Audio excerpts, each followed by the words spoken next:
Hi, நான் வெங்கடேஷ். நான் ஒரு marital retrieval coach as well as midlife alignment coach. கணவன் மனைவிக்கு இடையிலான பிரச்சனைகள், அதற்கான தீர்வுகள் இது நம்ம ஆழமாகவே இதுக்கு முன்னாடி வீடியோஸில் பார்த்துருக்கோம். இன்றைக்கி வந்து ரொம்ப சிம்பிளாக டிஸ்கஷன் பண்ண போகிறோம்.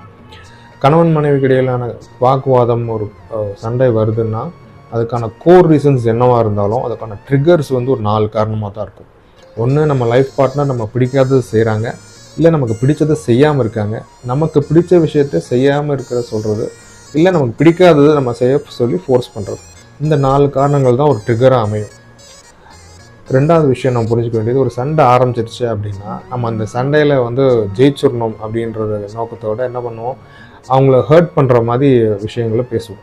இந்த காரணத்தை விட்டு இது காரணத்துக்காக சண்டை வருதோ அதை விட்டுட்டு ஹர்ட் பண்ணுற மாதிரி பேசுகிறது, ரொம்ப கத்தி பேசுகிறது. இதனால் என்ன ஆகும்னா தேவையில்லாமல் ஒரு இரிட்டேஷன் தான் வரும். அது சண்டை அதிகமாகும், ப்ரொலாங் ஆகும். ஸோ இன்னொன்று, ஹர்ட் பண்ணிடுற விதமாக பேசும்போது நமக்கு வந்து காயங்கள் ஆகும். அது ரொம்ப நாளாக வந்து இந்த சண்டை அப்படியே இருந்துக்கிட்டே இருக்கும், ப்ரொலாங் ஆகிட்டே போகும். ஸோ இந்த போக்கையும் நம்ம மாற்றிக்கணும். மூணாவது விஷயம், ஒரு பிரச்சனை ஒரு கணவன் மனைவிக்கு இடையில் ஒரு நிரந்தர பிரிவை உண்டு பண்ணக்கூடிய அளவுக்கு அந்த பிரச்சனை இல்லை அப்படின்னா அந்த பிரச்சனையை வந்து ரொம்ப ப்ரொலாங்டாக கொண்டு போகிறது, அதை மனசில் வச்சுட்டு பேசாமே இருக்கிறது எல்லாம் வந்து சரியான போக்கு கிடையாது. ஏன்னா அதுக்கு அவ்வளோ ஒர்த்தே இல்லை. ஸோ அதை வந்து ஒன்றா நம்ம விட்டு கொடுத்து போயிடலாம், இல்லை மன்னிச்சிடலாம் நம்ம பார்ட்னரை, இல்லைன்னா அதை மறந்துடலாம்.